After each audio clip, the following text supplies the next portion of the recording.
Hi, welcome all to Epic Tabletop, when we try and strive to give you the best hobby experience. Now, today I wanted to share with you progress on a certain project of mine, a Renaissance project.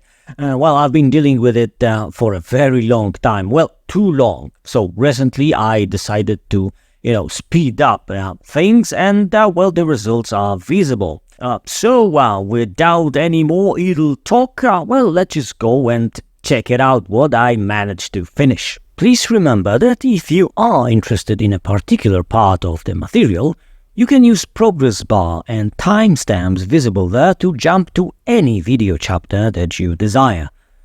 Also, if you like what you see and hear, please remember to subscribe. It costs only a few seconds of your time and means a world to me. I wanted to share with you progress on my Renaissance project. I talked about it a lot, but the results were neither here nor there. You may missed all the talking, since I did that mostly before switching this channel to English. The thing is that for quite some time I really wanted to get me an early Renaissance army, that could take part in some Italian wars battles. The gaming system was not a thing of the utmost importance, as is always with me, but I knew it would have to be some game with a feel of a big battle, possibly with lots of miniatures. In the end I decided to try 4 games: Basic Impetus, never mind the billhooks, Furioso and Sword Point. Next thing, me and my partner in crime decided on Basic, so it would roughly fit with all the mentioned gaming systems. And the whole project has dragged on miserably since then. I did some printing, assembling and painting, but I was lacking a clear objective, so wasn't really going anywhere with the whole thing. So finally I recently decided on a clear target. First, what I would do would be adapting already painted minis for Basic Impetus, and so I did, and now I wanted to share the results with you. Basic Impetus does not really need lots and lots of miniatures to play the game, but the whole system has a big battle feel to it, so I figured it's a perfect starting point in line with my principles for the Renaissance play.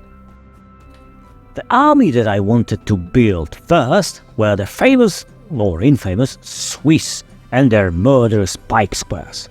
As far as I observed in our hobby, there is a tendency to portray Swiss as a cheaper version of German Landsknecht, in the dress code I mean.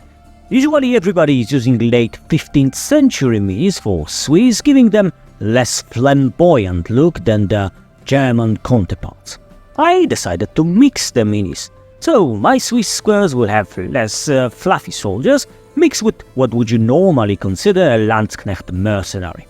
The difference were actually not that big, and I decided to ignore them for the most part. One thing that bites me a bit is that some of my Swiss have now Katzelberger as their side weapon. No, you can really see it from the table perspective, right? The other thing that I really wanted to have was first rows of my Swiss with leveled pikes, as if attacking. This poses a bit of a problem since it gets in the way of playing a bit. We will come back to this issue. Now, in Basic Impetus, every army in the period who has pikemen is obliged to set them up on a table as a big unit. So, me and my co-player decided that 4 such stands will constitute 1 unit, so naturally 4 bases would make a big unit. This makes rather formidable and big square.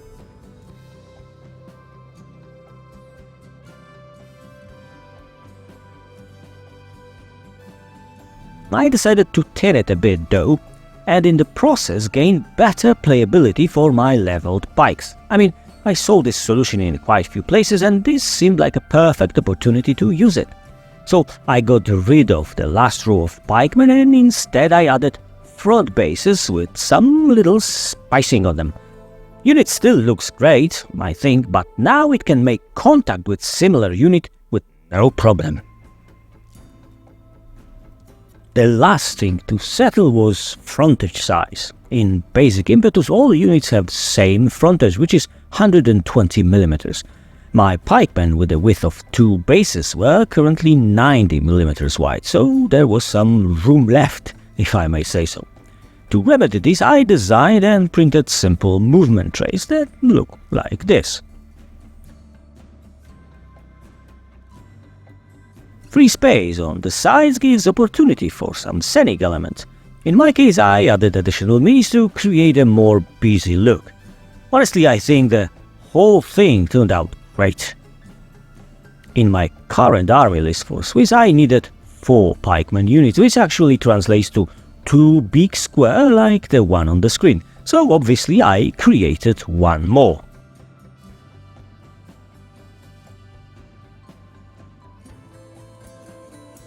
Once I did this, the path for the rest of the army was set. So I have some 3D printed knights that I wanted to use as Italian allies for my Swiss. These miniatures are a bit on the fantasy side, but will do just great. In all the honesty, there are no plastic or STL files for proper early Renaissance knights / gendarmes / men-at-arms. Available metals in the era of Brexit are a tad too expensive for my taste. Again, printed movement tray for them and they are ready to do battle.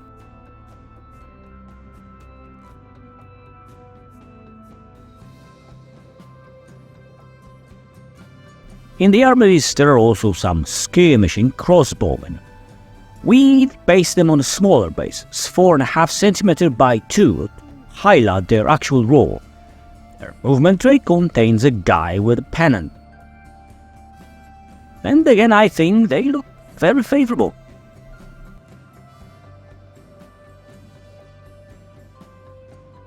And the second unit made the same way. The last thing for this Swiss army version is some light cavalry, namely mounted crossbow. Again, some printed minis from the same company as knights. I have prepared movement tray for them, but it's not finished yet. I will show it to you with the next update concerning this project. Now, a few words about miniatures I used. Let's start with the mounted knights. These are 3D prints, as I mentioned, and they are made by Eramir Orlands. Like I said, a bit on the fantasy side, but nevertheless quality sculpts that look pretty great on a table. You can find these minis on my mini factory. Some time ago, this large range of Renaissance-like minis got even bigger. This guy is from a range called French Gendarmes. He got slightly richer feather plum and, more importantly, knightly skirt. I will paint up few of those for sure to further enrich and diversify my knightly cavalry. These skirmishing crossbowmen are all 3D printed, and sculpts are by Simon Mayer from War Steel Miniatures. I mean, this one guy is actually printed body and head, and arms are from Perry Miniatures plastic set. These particular guys are from the first Kickstarter depicting unarmored Swiss soldiers. Wonderful sculpts, very dynamic. They do have a problem though. As you can probably see, the crossbows are missing a stirrup, because I was not able to remove supports from these miniatures without tearing that part away. A bit of shame, but I think they still look great, their dynamic poses adding to the rawest skirmishes. By the way, second Kickstarter with armored Swiss didn't have the stirrup problem anymore. They go very well with Paris plastics, and they were actually advertised at first as a complementary for Paris minis, adding dynamic poses to somewhat stoic plastic Paris kit. If you want to learn more about those minis, there are reviews of both Simon's Kickstarters on my channel. Now, the true heart and soul of Swiss Renaissance Army are of course pikemen. I'm using quite a few different manufacturers to build my squares. Furthermore, this formation is made up of metal, plastic and resin minis. The back rows are made up of Warlord and Perry plastics. Sometimes these sets are kit bashed together for more variety and to create somewhat transitional look between Paris aesthetic and the more flamboyant warlord style.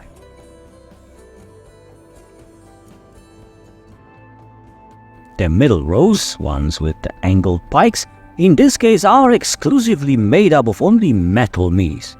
These are again mostly warlord and Paris metals with some odd Wargames Foundry mini here and there. They really add some weight to the formation in every sense.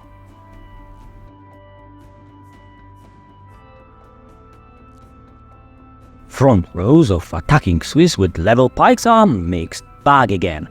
This base is made up of metal Paris at the front, with the mini in the center spiced up a bit with the green stuff. Back row on the other hand is made up of 3D prints from War Steel. Funny enough, this guy have a metal Perry head from the set of Swiss heads. Surprisingly, those heads fit better with War Steel prints than with intended Perry plastics. I do have quite a few minis kitbashed this way. Now, the second frontal base is made up of only printed minis by mentioned quite a few times already War Steel miniatures. These are, as you can see, armored Swiss from the second Kickstarter, and I must say I adore these. The variety is just great and the minis themselves are superb. I mean, just look at them. I already have some additional plastic and metal minis on my workbench, but once I finish them, I am pretty sure most of my future bikemen will be created using this range, especially when it comes to Swiss.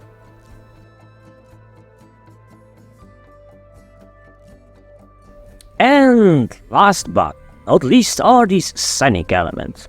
Bases are naturally made with 3D print minis from War Steel. I love this guy putting out of his misery some poor chap. Minis on the sides are printed but with plastic arms from Perry Miniatures. The second square is made up of a bit different minis. I mean, the back rows are again from kitbashed Paris and Warlord minis. The middle and front rows, on the other hand, are built from minis by Eramir Orlands, the same creator that made knights and mounted crossbowmen that I showed you earlier. These minis are from a small Kickstarter and are actually depicting Swiss mercenaries. Still, they are a bit fantasy when it comes to some details, but all in all they are rather historically accurate depiction of Swiss, but of somewhat later period, and like I said, I decided not to care about this too much. What is also cool about them is that you can build a book-like formation. I mean, they pretty much look like the exhibition that was on display at Zurich National Museum. I'm not sure if it's still there, but, well, you can see for yourself. The whole thing does look pretty impressive, I would say. So that is pretty much it when it comes to my current Renaissance army. If you guys are interested in this kind of hobby updates, let me know in the comments and I will make more materials like this whenever I'll finish some additional formations for this and possibly other subjects. Now, as a bonus, I can show you two French squares that were made by my partner in crime in this endeavor and many others. Here are pike squares by Mruppel. Sides are not finished, but still, clash of these two formations will be epic.